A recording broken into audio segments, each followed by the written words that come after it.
Assalamualaikum warahmatullahi wabarakatuh. Halo semuanya, selamat datang di channel kami di Tes Masuk Kerja. Di sini saya akan membahas tentang tes wawasan kebangsaan BUMN untuk paket ketiganya.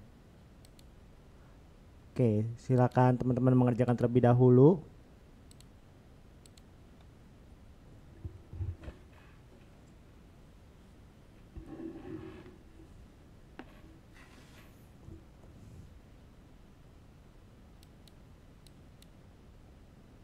DPR memiliki hak dalam melaksanakan fungsinya. Salah satu hak DPR adalah hak interpelasi. Yaitu ini jawabannya adalah A ya. Hak untuk meminta keterangan kepada pemerintah mengenai kebijakan pemerintah yang berdampak luas pada kehidupan masyarakat. Hak ini meminta keterangan kepada pemerintah mengenai kebijakan pemerintah yang berdampak luas pada kehidupan masyarakat digunakan sebagai bentuk pengawasan DPR terhadap kebijakan pemerintah sehingga DPR dapat memastikan kebijakan tersebut sesuai dengan kepentingan rakyat. Kalau yang B, ini adalah hak angket ya, bukan hak interpelasi. Hak angket digunakan untuk menyelidiki pelaksanaan undang-undang atau kebijakan pemerintah yang diduga bertentangan dengan hukum atau kepentingan masyarakat. Kalau yang C, ini adalah hak imunitas. Hak ini memberikan perlindungan hukum kepada anggota DPR dalam menyampaikan pendapat saat rapat, sehingga mereka tidak dapat dituntut secara hukum atas pernyataan yang dibuat dalam sidang resmi. Kalau yang D, ini adalah hak menyatakan pendapat. Hak ini memungkinkan DPR untuk memberikan pendapat atau rekomendasi terkait kejadian tertentu, termasuk dalam kasus pelanggaran hukum yang serius atau kebijakan yang dianggap merugikan rakyat. Kalau yang E, ini berkaitan dengan fungsi legislasi dan anggaran DPR. DPR memiliki kewenangan untuk membahas dan menyetujui RUU, anggaran pendapatan dan belanja negara atau APBN, tetapi ini bukan bagian dari hak interpelasi. Oke, lanjut nomor 2.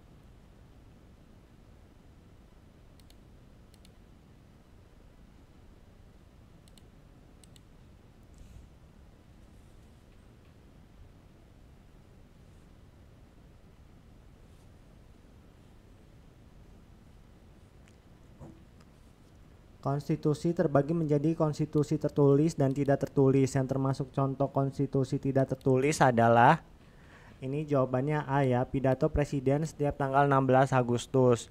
Konstitusi tidak tertulis adalah kebiasaan, praktik, atau konvensi ketatanegaraan yang dijalankan dalam suatu negara, tetapi tidak secara eksplisit dicantumkan dalam dokumen hukum atau undang-undang. Pidato presiden setiap tanggal 16 Agustus merupakan tradisi atau konvensi yang dilakukan setiap tahun sebelum peringatan Hari Kemerdekaan, tetapi tidak tertulis secara resmi dalam konstitusi atau undang-undang.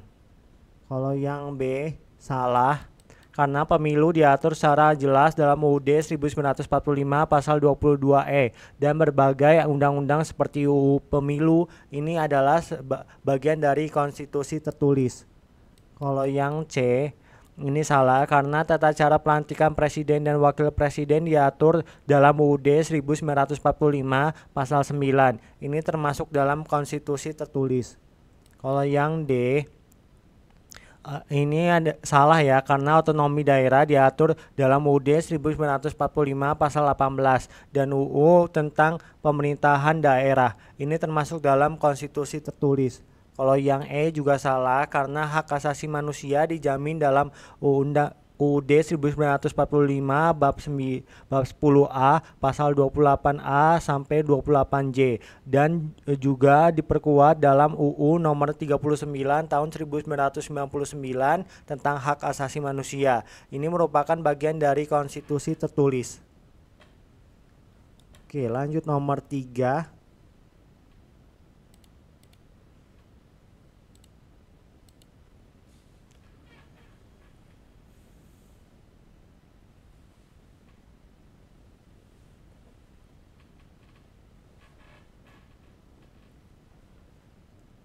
Dalam hal sistem pemerintahan negara, Indonesia menganut sistem konstitusional yang artinya B ya, pemerintah berjalan berdasarkan atas konstitusi. Sistem konstitusional berarti bahwa pemerintah suatu negara dijalankan berdasarkan konstitusi sebagai hukum tertinggi yang mengatur jalannya pemerintahan dan hubungan antara lembaga negara serta warga negara. Di Indonesia, konstitusi yang dimaksud adalah UUD 1945 yang menjadi dasar dalam penyelenggaraan negara, pembagian kekuasaan, serta hak dan kewajiban pemerintah maupun rakyatnya. Kalau yang A, salah, karena dalam sistem konstitusional kekuasaan pemerintah dibatasi oleh konstitusi. Presiden dan lembaga negara tidak memiliki kekuasaan absolut, melainkan harus menjalankan tugasnya sesuai dengan aturan yang ada dalam UUD 1945. Kalau yang C, salah, karena konstitusi bukan hanya pelengkap, tetapi merupakan dasar hukum tertinggi yang mengikat penguasa dalam menjalankan pemerintahan. Tidak boleh ada kebijakan yang bertentangan dengan konstitusi. Kalau yang D, salah, karena dalam sistem konstitusional, konstitusi harus dijalankan secara menyeluruh dan konsisten, bukan hanya diterapkan pada hal-hal tertentu sesuai kepentingan pemerintah. Kalau yang E, salah, karena konstitusi bukan sekedar dokumen hukum yang ada di atas kertas, tetapi harus dijalankan dan diaplikasikan dalam seluruh aspek kehidupan bernegara, seperti penyelenggaraan pemerintahan, hukum, dan hak warga negara. Oke, lanjut nomor 4.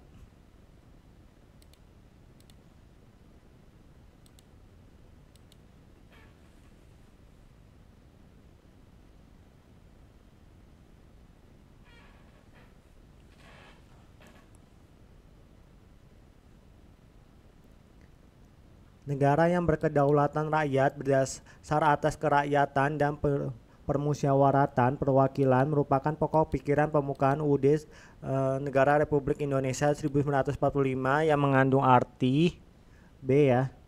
Negara Indonesia adalah negara yang berkedaulatan berada di tangan rakyat.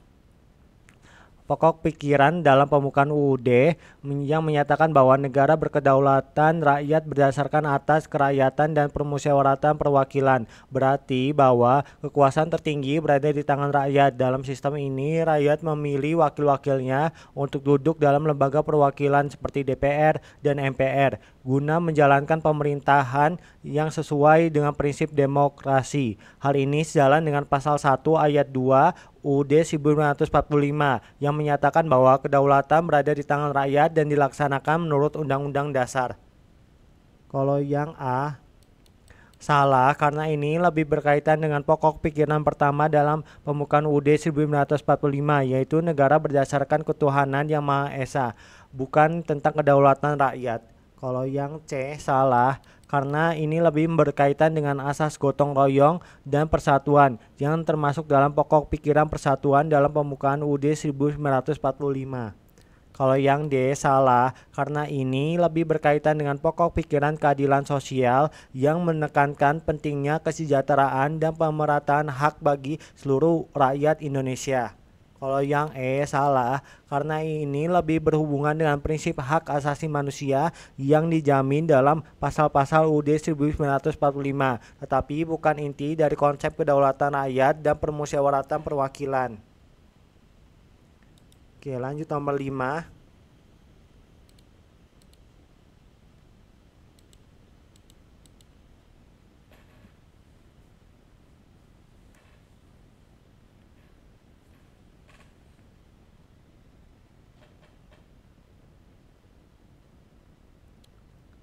Di setiap alinea pembukaan UUD Negara Republik Indonesia 1945 terdapat isi pokok yang terkandung di dalamnya. Pokok yang terkandung dalam alinea ketiga adalah kemerdekaan yang didapatkan Indonesia merupakan karunia yang diberikan oleh Tuhan. Isinya alinea ketiga pembukaan UUD Negara Republik Indonesia 1945 berbunyi, atas berkat rahmat Allah yang Maha Kuasa dan dengan didorong oleh keinginan luhur supaya berkehidupan kebangsaan yang bebas, maka rakyat Indonesia menyatakan dengan ini kemerdekaannya. Dari kutipan tersebut jelas bahwa alinea ketiga menekankan bahwa kemerdekaan Indonesia bukan hanya hasil perjuangan bangsa, tetapi juga merupakan anugerah Tuhan Yang Maha Kuasa. Hal ini mencerminkan nilai religius dan keyakinan bahwa segala sesuatu termasuk kemerdekaan adalah atas kehendak Tuhan. Kalau yang A salah, karena ini lebih berkaitan dengan alinea keempat yang berisi tujuan negara seperti melindungi segenap bangsa, mencerdaskan kehidupan bangsa, dan ikut serta dalam perdamaian dunia. Kalau yang B salah, karena konsep negara hukum lebih terkait pada pasal 1 ayat 3 UUD 1945, bukan alinea ketiga dalam pembukaan UUD 1945. Kalau yang C salah, karena ini lebih berkaitan dengan alinea pertama yang menekankan bahwa penjajahan bertentangan dengan peri kemanusiaan dan peri keadilan. Kalau yang D salah, karena ini lebih berkaitan dengan alinea kedua yang menyatakan bahwa perjuangan bangsa Indonesia telah mencapai titik puncaknya dalam bentuk kemerdekaan. Oke, lanjut nomor 6.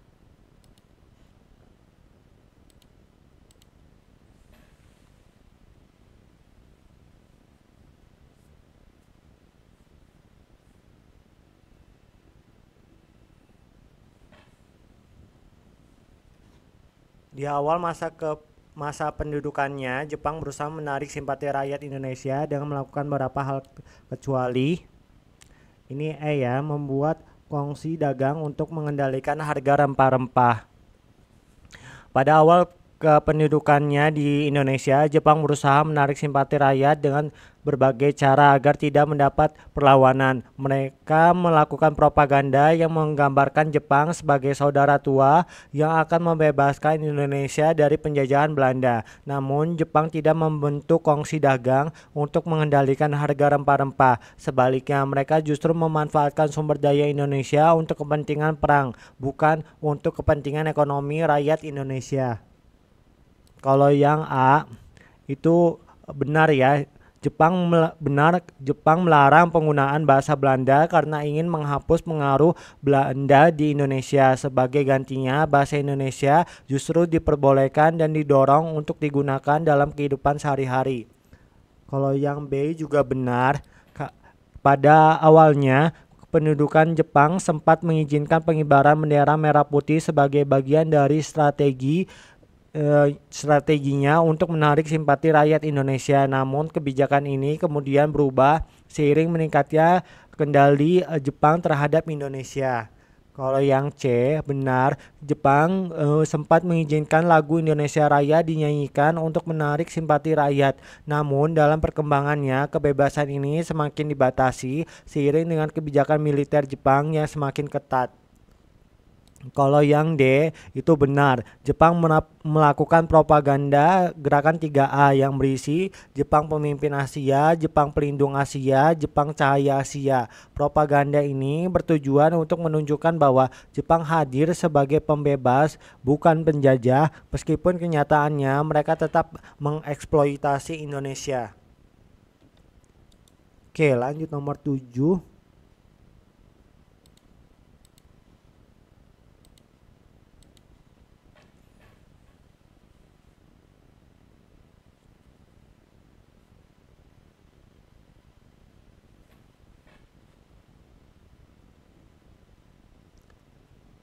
Pada tanggal 28 September 1950, Indonesia bergabung menjadi anggota PBB, namun pada tanggal 7 Januari 1965, Indonesia keluar dari PBB yang menyebabkan Indonesia keluar dari keanggotaan PBB pada tahun 1965 adalah Malaysia menjadi anggota tidak tetap Dewan Keamanan PBB. Pada 7 Januari 1965, Indonesia secara resmi menyatakan keluar dari PBB. Keputusan ini diambil oleh Presiden Soekarno sebagai bentuk protes terhadap terpilihnya Malaysia sebagai anggota tidak tetap Dewan Keamanan PBB. Saat itu, Indonesia tengah bersengketa dengan Malaysia dalam konflik konfrontasi Indonesia-Malaysia. 1963 sampai 1966, di mana Indonesia menolak pembentukan Federasi Malaysia yang dianggap sebagai proyek neokolonialisme Inggris di Asia Tenggara.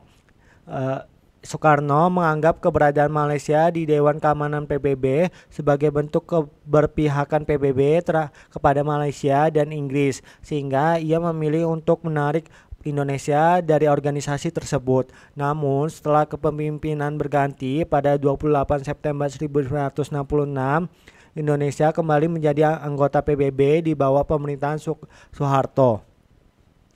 Kalau yang A itu salah, karena tidak ada bukti bahwa Malaysia membantu PKI dalam upaya kudeta. Justru PKI berkonflik dengan pemerintahan Indonesia sendiri dalam peristiwa G30S PKI pada tahun 1965.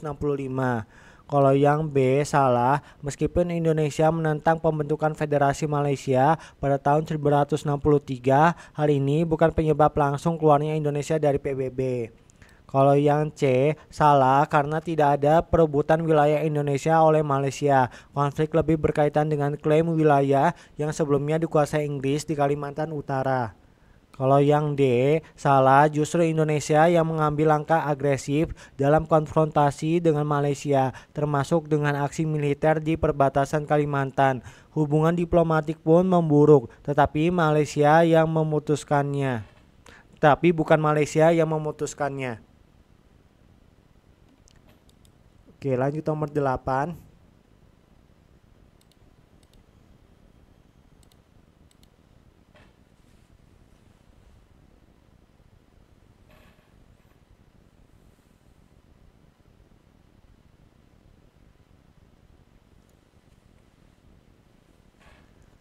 Pemerintahan yang sah dan diakui adalah pemerintahan yang mendapat pengakuan dan dukungan dari rakyat. Ini adalah salah satu hakikat demokrasi, yaitu A ya, pemerintahan dari rakyat.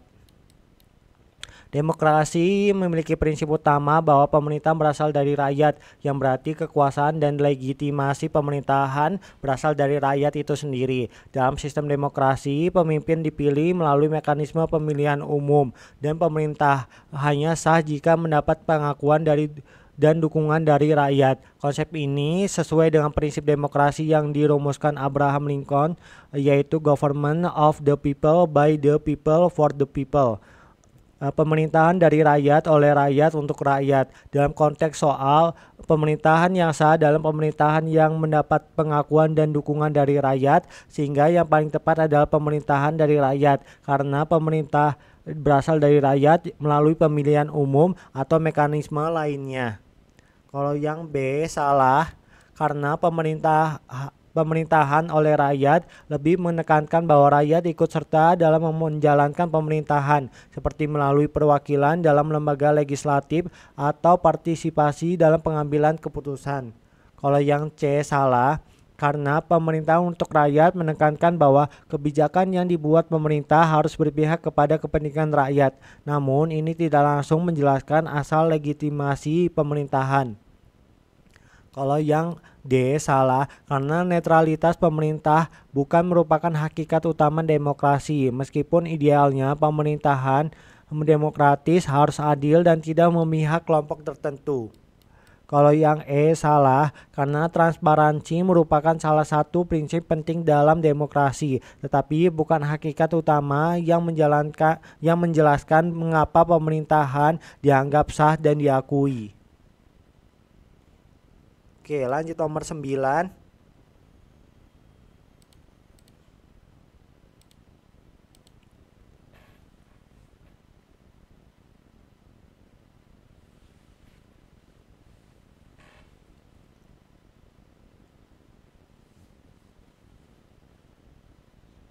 Sumpah Pemuda merupakan hasil Kongres Pemuda yang diselenggarakan oleh organisasi kedaerahan yang sudah memiliki semangat nasionalisme untuk mencapai Indonesia merdeka. Isi Sumpah Pemuda butir kedua adalah, ini D ya, mengaku berbangsa satu, berbangsa Indonesia. Sumpah Pemuda adalah hasil Kongres Pemuda II yang diselenggarakan pada 28 Oktober 1928 dan menjadi tonggak penting dalam sejarah perjuangan kemerdekaan Indonesia. Isi Sumpah Pemuda terdiri dari 3 butir utama, yaitu mengaku bertumpah darah satu tanah air Indonesia, mengaku berbangsa satu bangsa Indonesia, menjunjung bahasa persatuan bahasa Indonesia. Butir kedua berbunyi kami putra dan putri Indonesia mengaku berbangsa satu bangsa Indonesia. Pernyataan ini menegaskan bahwa pemuda Indonesia berasal dari berbagai daerah, suku dan budaya, tetapi memiliki identitas nasional yang sama, yaitu bangsa Indonesia. Kalau yang A salah karena ini adalah isi dari butir ketiga Sumpah Pemuda, bukan butir kedua. Kalau yang B salah karena pada saat Sumpah Pemuda diikrarkan Indonesia belum merdeka sehingga konsep negara Indonesia belum diakui secara resmi. Kalau yang C salah karena ini adalah isi dari butir pertama Sumpah Pemuda. Kalau yang E salah karena konsep kedaulatan tidak disebutkan dalam Sumpah Pemuda. Kedaulatan baru benar-benar diperjuangkan setelah proklamasi kemerdekaan pada 17 Agustus 1945. Oke, ini soal nomor 10. Silakan teman-teman jawab di kolom komentar ya. Oke, sekian dulu video kali ini. Semoga bermanfaat bagi teman-teman yang akan mendaftar BUMN. Ditunggu saja part-part berikutnya. Oke, terima kasih.